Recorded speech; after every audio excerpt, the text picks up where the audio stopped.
So Bruce, thank you for doing this interview with us. I'm very honoured, and I'm sure we're all very honoured to interview you. So what influences made you pursue a career in music? Well, I was very affected by probably really the first big explosion in my mind was the Beatles. I was 10 and they were on Ed Sullivan, which is, everybody is aware of that very iconic performance by them. And my brother already was playing some guitar, but I know very shortly after that, because he was slightly older, I wanted to hold a guitar and I wanted to, just see what it feels like. And fortunately, there was some innate musical ability in my family, and it became pretty easy for me to pick up guitar. And I took some lessons and it just evolved from there. But the first big bang was really the Beatles on TV. What was the process of becoming a famous musician? When was your big break? Well, it took a lot of work to become a famous musician, and thank you. You don't know when opportunity will knock, as they say, okay? And you have to be ready for it, Lots of people will get opportunities in their lives and they don't realize they weren't prepared for it, or that, something happened. Certainly, I just love playing guitar and being around music and listening and playing. And my friends, when I wasn't sure what college to go to, they were like, what are you talking about? You got to go to that one that has music because you're a very talented guitar player. Oh, thank you. I guess I'll go to Queens College because they have a music program, But then I actually started to take my own lessons from a jazz teacher who could do a lot for me. And from there, I wound up actually getting busier and busier with different kinds of bands.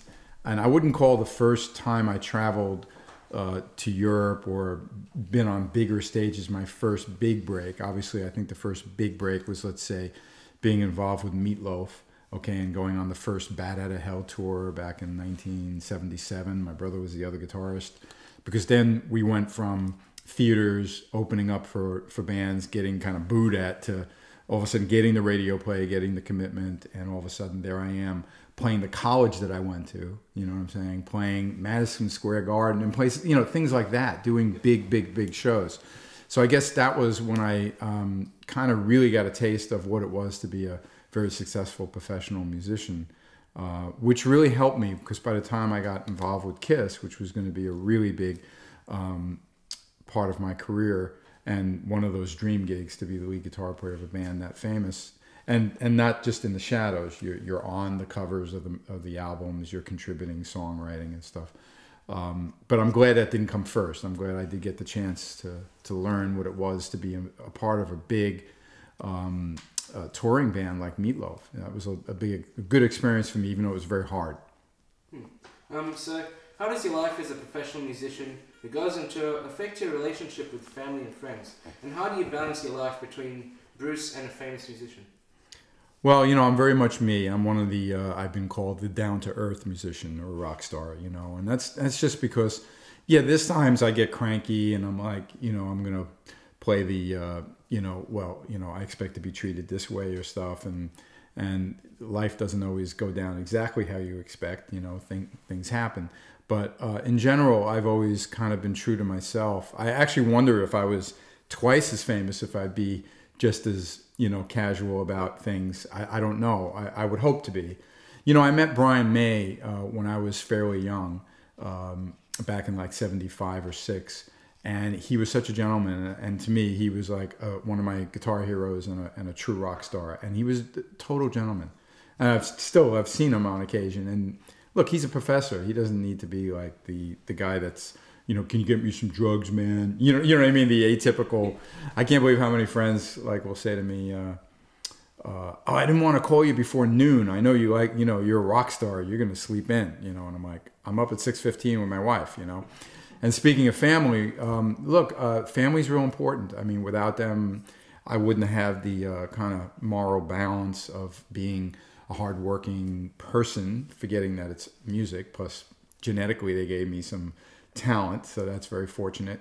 But I've always looked after, as my folks got older. I lost my dad about 5 years ago. My mom's still hanging in there at 90, and I look after them. I'm very close with her, and she's very supportive of me. She was never the one, even though it's a neurotic Jewish family, she never said, you got to be a doctor, put the guitar down. She didn't do that. She was encouraged because she saw that things were happening, you know what I mean? And she understood that. So I'm really close with them. My wife is super supportive. You know, you have to have that in your life. And you should always balance it, you know. And all the really very, very successful, more kind of, shall I say, not the crazy, insane ones that you read about that are being arrested or beat up their, you know, wife or something. All those very famous musicians generally are very, very good with their family, and they have a good family life. You know, people like Paul McCartney, you know, yeah, etc. So, you know, just because you're a musician doesn't mean that you know, you can't have healthy relationships with that. Understand that it is hard to travel a lot and be, you know, always adored by fans and all, and that can affect you dynamically. But I balance it out very well. So, how do you handle the stress of being a famous musician? You know, again, I mean, I don't like the negativity. I know sometimes I'll meet a fan from one of the Kiss Army people, and they'll go like, "Oh, these people are saying this," and I don't want to hear it. Really, you know that you go check out like what, you know, burger joint do you want to go to today? If you look on one of the apps that has the reviews, most of the people are complaining. You know what I'm saying? Because it seems like the people that didn't have a good time at that restaurant or that place or that hotel, they're the ones with the loudest voice. You know, the ones that loved it don't always take the time to fill it out, you know. So I find that all those people that complain all the time about something, and Kiss is there's always controversy, a lot of opinions from people. I stay away from those Kiss boards because even if, you know, like 99, if I took 100, you know, said great things about me, then there'll be that one, and that might hurt me. So you don't want to. I take it though like my restaurant review description for you, so I don't take it too seriously, you know, and you can't allow it to get you nuts, you know. So between Kiss and Grand Funk, do the fan bases differ? And what is your favorite fan story? Well, they're very, very different, of course. With Grand Funk, I mean, I've just been like their touring, performing guitar player for 15 years now, and it's a terrific band. Those guys are amazing. Don and Mel are the original rhythm section, and Don wrote and sang some of the hits. And of course, Mark Farner, who I have a lot of respect for, who's a solo artist now. You know, I have to do his parts, but I do that well, just in the same way that if I was doing a song from the Ace era of Kiss, you know, I know how to interpret that without losing myself in it, if you know what I mean. I could still put my thing on it. Kiss fans, though, are very dedicated and obsessive. You know, there's really cool Grand Funk fans, don't get me wrong. And it's kind of odd for me to be exposed to some of them. The ones that have accepted me, great. There are some that they don't want to know about the band past the original Mark, you know, in the same way in the Kiss world. You know, some people just want the makeup band, you know. But I have to admit, though, the Kiss fans, because Kiss is almost a way of life to some of those bands, where Grand Funk is just a rockin' 70s classic rock band that people know were very influential for many bands. So you know, when you mention crazy things that fans do, how many bodies that I've signed. Just happened at in-store 2 days ago. I'm signing the guy's leg in Sydney, and now it's all over Twitter. You know, he had the tattoo of my signature on his body. So that stuff just always blows my mind, as you can imagine. Mm-hmm. Yeah. Because as much as you know, I work hard at what I do, I'm not trying to, you know, like convince somebody, oh, you know, you should have a drawing of me on your arm, you know. And I see stuff like that too, you know. But that shows real dedication. Just like if you're a fan of a certain movie or cartoon, all of a sudden there you go, or, you know, a superhero or whatever, you're getting a tattoo of that person. So it's pretty trippy, but I keep it really like wow, and I don't think about it. I mean, it'd be crazy to be running around going, someone got a tattoo, you know. But it's just another thing. I know my neighbors probably wouldn't understand it, you know what I mean, you know, back home in LA. So I deal with it. Do you have any emotional attachments to any of the instruments that you've played? Yeah, I mean, some of the guitars you get really, really close with. There's one Les Paul that was a part of my family for a while. My brother got it a long time ago, and then he used it with Paul Stanley because he's also a talented guitar player. I played on some Kiss things. That's Bob Kulick.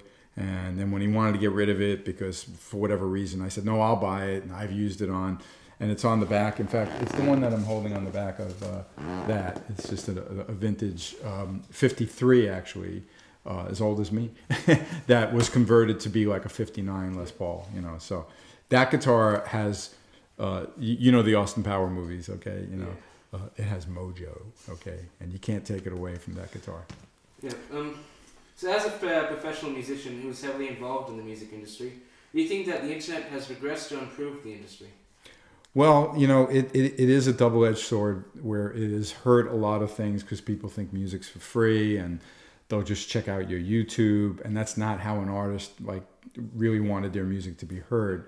And then instead of buying it or buying the CD or what, you know, I know LPs are popular, vinyl, you know, I just actually created this as a LP that I'll show at the store today, but now I'll offer on my website in April. And I know it's going to do very well, but when it comes to a physical product and CDs and all, it's hurt. Now, the positive thing is the social media of creating that bond with your fans and being able to keep in touch with them and being very real world about it and very, very fast. That's why they say, like, you know, some stories are old in 5 minutes, you know what I mean? Because, you know, like one of the guys from One Direction now left the band today, okay? And that's all over the place. And my buddy, whose home we're in actually, you know, is like a tour manager for artists that come to Australia. So he knows them very well, and he's like laughing at, you know, the fans crying and everybody getting really crazy, and understandable, but no one knows what it's like, you know, for him, you know what I mean? Yeah. But there it goes. That gets spread amongst their, you know, like 50 million fans everywhere, you know what I mean? And then they all can talk about that. And I go like, yeah, well, that kind of reminds me of when, you know, everybody was bitching about like Britney Spears or someone, you know what I mean? Yeah. And eventually it will blow over and whatever. And it's too bad that he, you know, doesn't want to be in the band or can't handle it, whatever it is. So that instant thing is kind of interesting. I don't know if even that's good, but it is. I do like the fact that I can have my fans know that I'm going from Sydney to, you know, Melbourne to do some work, and then there's a big Kiss Expo this weekend, and then I'll be back in America to do a Grand Funk gig, and they'll know that very quickly, you know, and they can actually interact very, very much in a instant way with the social media. But again, I think the bigger problem, and even the labels never saw it coming, you know, the traditional manner of you get an advance, you do a record, they're going to sell it. Yeah, the artist might make a lot of money, but someone's bankrolling something that has a real studio sound, has professional people working on it. Now you can record in your bedroom. You could maybe make something that sounds really good, but it seems like, you know, that whole element of, well, who's going to support the, you know, Paul McCartney's new record or your record? You'd be surprised that even Paul's not selling what he should sell for his fame. Even Kiss. It's a little surprising. I don't know where it's headed, and I don't know where it's going to just land, if you know what I mean. Everyone's trying to figure it out. But the important thing is that people want music, people enjoy music, people love music, people especially want to see it live, people want to interact with the new artists, you know. So that's never going to change, but I think some of the ways we do it has. So when you were on tour with Kiss, what type of power did you feel you had over the audience?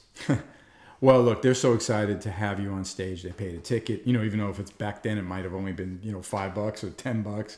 But they came, some of them drove really far distances to see you. They were all excited, and we always put on a kick-ass show. I mean, there isn't a time, even when I'm in a small venue, I sat in with Paul's band, actually, at the Cherry Bar, which is a small place on AC/DC Lane here in Melbourne.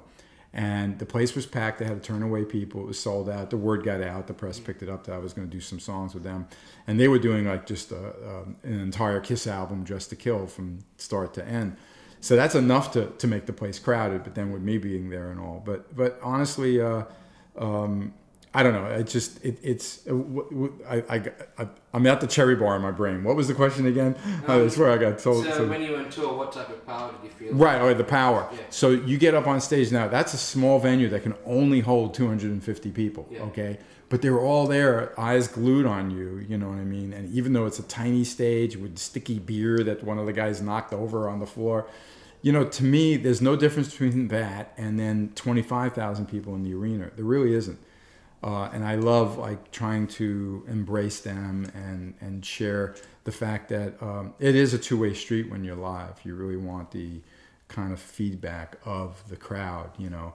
And it's funny, and I'll talk about it with other musicians all the time, that you wonder why one song didn't get the reaction of another song, and then it doubts you, and you can't overthink it, you know. But that relationship between the crowd and the stage and the performers on stage is what makes live stuff really unique. And thank God, no matter how much people can manipulate music in the studio, they can't manipulate totally a live performance, you know, unless they're doing the trickery with the backing stuff. But certainly not the gigs I do is anything like that.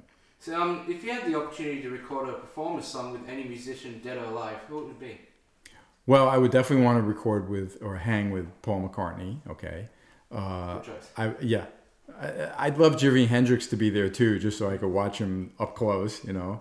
And maybe John Lennon should be there too. We'll have a Beatle. Put George in there too. We'll have a Beatle reunion, because the Beatles are actually my favorite band. You know, I always tell sometimes when I'm in a very big kind of Kiss-centric crowd, I always say, like, what Kiss means to you guys is what the Beatles mean to me. I have to have every release, every version, every, you know, mono, stereo, everything. And I do have like photos framed and put on the wall. And the one time I met Ringo Starr was really amazing for me. So, you know, I'm a fan of artists that influenced me in the same way that I'll tell the Ringo story to my crowd, and then they'll say, well, you know, meeting you, Bruce, is like you meeting Ringo to us. You know what I mean? I don't quite get that, but you know what I mean? I have to accept it, you know. So to finish off, as a famous musician, what advice can you give for people who want to pursue a career in the music industry? Well, absolutely, you should try your best to do the best you can. I mean, you also should be realistic about what your goals are. There are many guitar players, especially, I find, that all they want to do is play like fast leads. Well, you know, it'd be better to write a great song like the way Dave Grohl, who was actually a drummer, but then creates the Foo Fighters as the frontman guitar player, writes great songs. You know what I mean? And even if he wrote them on a napkin, and then there's a stadium singing to him, you know, a song that he wrote. You see, that's more important than like, look how fast I can play, or look at my licks, you know what I mean, on the guitar. So keep in mind that music, to communicate with people, you know, you have to be in touch with your own talent. You have to create it. You have to develop it, rather. You got to learn. I do stuff for the Musicians Institute in Hollywood, which is a world famous school. And I'm on the board of directors, and I do some teaching there. But I'm like the real world guy, because I'm actually not as educated technically as the people that will go there for 4 years. Okay, but I don't have to be.